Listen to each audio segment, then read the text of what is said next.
about their situation. You mentioned up in Chicago that you think it's the deepest for receivers since you've been here. Can you elaborate on that a little bit in terms of what you saw in the summer with the newcomers added in and stuff?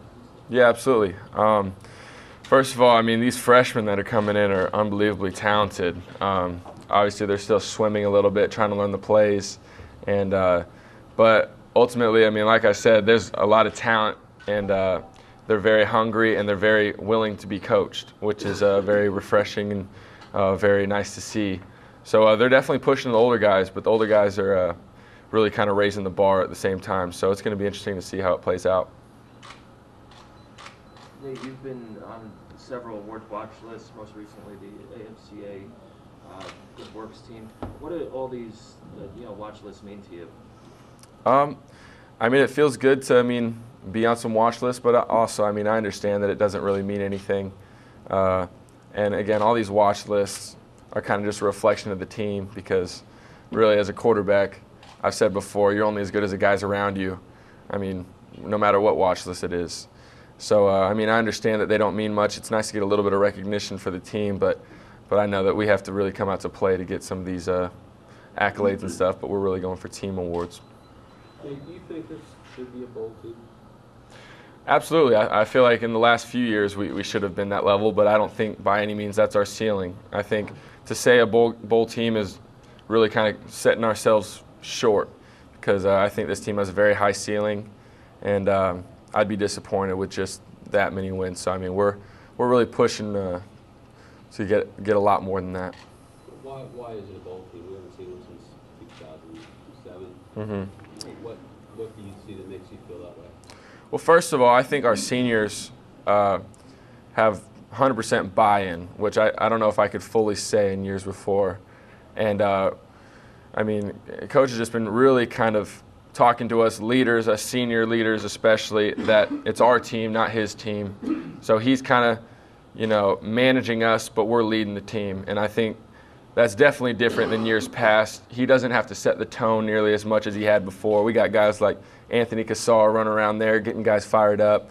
And, the O-line setting a high standard with Feeney and Spriggs. And defensively, guys really, TJ and Tigray really setting the tone, those linebackers. And, across the board, Dutra. So I think, first of all, we're working hard, but we've always worked hard. But again, Coach always says, and it's so true, we're working with a purpose. We know what we're aiming for, and we have good leaders to do it. So I think the leadership is definitely going to take us that next step. And how important is that senior leadership on the offensive line in front of you? Obviously, a huge component to your background. Yeah, it's huge. I mean, I couldn't be more happy with the older guys we have, especially, but our whole O-line. And we've really set a standard on the O-line, especially that these young freshmen, if they don't play up to the standard that Feeney, Spriggs, Jake Reed are playing at, and Ralston before he ended, but if they don't play at the level that they've set the tone for, set the standard for, they're held accountable, and it's not acceptable, which is very good to see. And the rest of the team, we need to really follow that template, because the way the O-line's been doing it starts with Coach Wilson and Coach Fry. They've really set a high standard, and they've really been the core of our success on offense the last few years. So. To kind of go along with that, I mean, how important has it been for a place like Indiana to build that foundation up front, where you see the heavyweights of this conference, year in year out can kind of reload, and they're kind of known for the bodies up front. I mean, how important has it been for this program to kind of build that foundation up front? It's been huge. I mean, especially the Big Ten. It's a very much up front league. It's a in the trenches league, and even though we like to spread it around and pass the ball around and get the ball in space, you have to win. With a good O-line, D-line, with good fronts, because that really sets the tone of the game. You can control the game. You can really kind of take the will out of people when guys are smashing people up. So it's really fun to see those guys really set the tone, and we definitely understand the importance, and that's what Coach Wilson's really been stressing and done a great job recruiting those guys and developing them. How important is that group right now? I mean, you talked about there's some things to work out at right receiver, at tight end, maybe even a little bit at running back. How important is it to just kind of have that baseline that you can rely on the O-line? You just kind of don't have to worry about that. Oh, it's huge, because, I mean, again, as a quarterback, you can't do anything if you don't have time to throw the ball. And, receivers are not going to get any touches when you can't, protect for a little bit, and running backs aren't going to run very much without a hole. So, I mean, it's really the foundation, the base of everything. If the O-line's really clicking well, think we're going to have success in another aspect of the game. So, I mean, it's really what Coach Wilson's emphasized, just great O-line play, and they've answered that call, and they're doing extraordinary. You feel like your shoulder's back to 100%? Oh yeah, feeling great. It's been a long recovery. Been very patient, but Craig, our athletic trainer, and those guys have done an unbelievable job. And days when you're kind of a little frustrated, wish you were 100%, and not yet, but they've really pushed me, and I'm feeling great right now, and thrilled to be out there and weighing a lot more, so feeling good. At what point in the summer or whatever did you really feel like you were back to that 100%? Well, starting spring ball, I felt pretty good. Still had a little bit of issues with it, but I mean, so I don't know if I could have quite played a game quite yet during spring ball, just taking some hits. But probably around June, I was really feeling good and practicing with Craig where he'd hit me with a bag on the shoulder and things like that, and I realized I was feeling really good, and so I could have played a game quite a while ago. But so yeah, I'd say probably somewhere in June. Man, what was it like to speak on behalf of Big Ten players up in Chicago? What was that experience like? What was the reaction to your speech? And if you could summarize for those who weren't there, what was the main thing you were trying to get across? Mm-hmm. Yeah, that was a big honor. I was thrilled to be given the opportunity, and a little bit surprised to be given the opportunity. But so I felt responsible to put all I had into the speech and prepare as well as I could. So I didn't take the opportunity lightly. I definitely spent a lot of time on it, working on it, writing it, rewriting it, editing it, all things like that.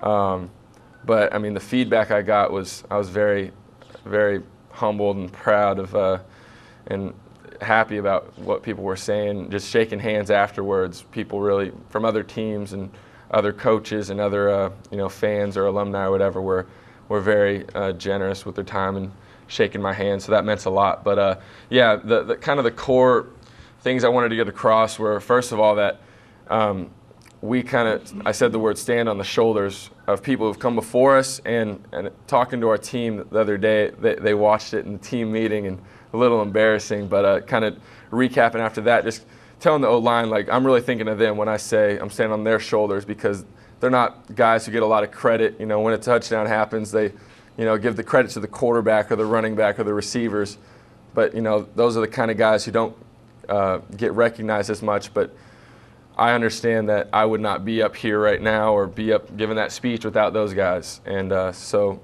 really thinking of those guys. And then also kind of the perspective I've gained through the experiences I've had, as well as understanding or appreciating those experiences, and appreciating the opportunities I have, and very much feeling the responsibility to make the most of what I've been given. How much better are you at reading defenses, and how much better do you need to get in order to have the kind of year you want to have? I feel like I'm getting pretty decent there. I see the field pretty well. I mean, Coach Johns and Coach Wilson have done a great job challenging me, because I've been able to read defenses decently for years past, but I'm getting a lot better at understanding protections and knowing where my blitzes are, where my hots are. I mean, kind of just keying the safeties. I've been able to do that for a little bit, but there's always a look you haven't seen. So I've been really trying to push myself, playing the what-if game, like what if he does this, he does this. So things like that. But I definitely think I can always improve.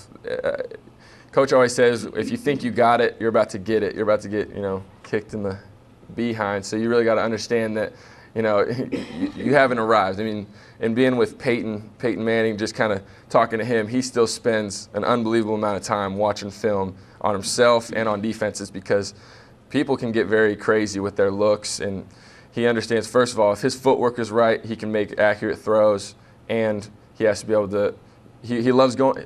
Peyton said every single play he'd go up to the field, and he 99% of the time was like, okay, I've seen this look before, and then he knew what to do, exactly what to do. So that was really cool to see, going into your 18th year and you're still working on things I'm working on. So understanding I still have a lot of work to do. You guys want to snap the ball quickly. So how much time do you have to read the defense? You get out there, you're looking, boom. What do you need, 2 or 3 seconds, 5 seconds? Yeah, well, sometimes when we go tempo, I kind of just key one guy. Just first of all, I make sure my guys are lined up, and then it's just kind of a simple read. But when we go through our normal snap count, cadence, and everything. First of all, you know, I get the defense set, kind of stand there and get in my position, and then first of all, make sure guys know what they're doing, and then kind of key my safeties, and then, you know, I don't really look at corners too much because they can lie a lot, but then, yeah, just kind of key my linebackers. I mean, there's a whole process going through. It's kind of a checklist as you go pre-play, but you get faster and faster, probably a few seconds, sometimes less, sometimes more.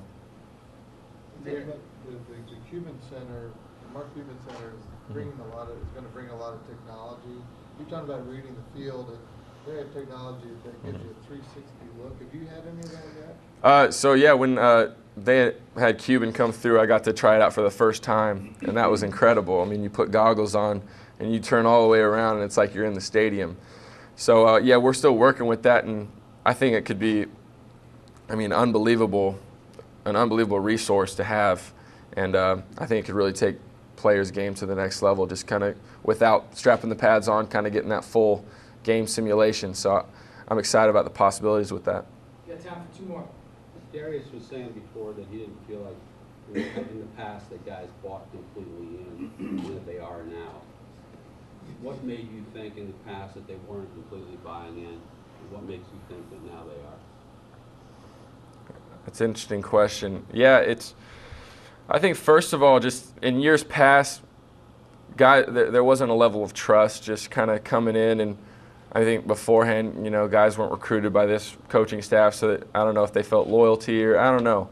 But then also, I just think as far as buying in, I think some guys just kind of worry about themselves a little bit too much. And Coach Wilson, I mean, obviously in my years past, I kind of was in a competition and, I mean, fully bought in, but kind of guys worry about things too much that don't matter, that they can't control. And they need to just, you know, come every day and first of all, understand we're all working for the same goal, and Coach is just trying to win, and he's trying to do, you know, what's best for the team. So, and I think guys, I mean, again, with the leadership we have of the guys on the team, guys understand that, I mean, you know, we're all going for the same goal, but at the same time, if you want to be the best player on the team, it's going to be because either you're not working hard enough, you're not fully bought in enough, and there's a selflessness now instead of guys being selfish. But not that we were bad at that before. It's just unbelievably good right now with the guys we have.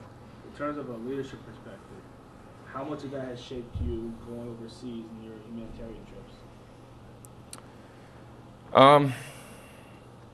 In terms of the leadership, well, it's been a fine line because I've said before I didn't really want to come back and be that guy who was saying, you know, if I'd see a guy, you know, complaining about going to class and get on their case like, you guys have no idea. I never wanted to be that guy because, you know, you can say that all you want, but unless you've experienced it, it's kind of impossible to have people understand that.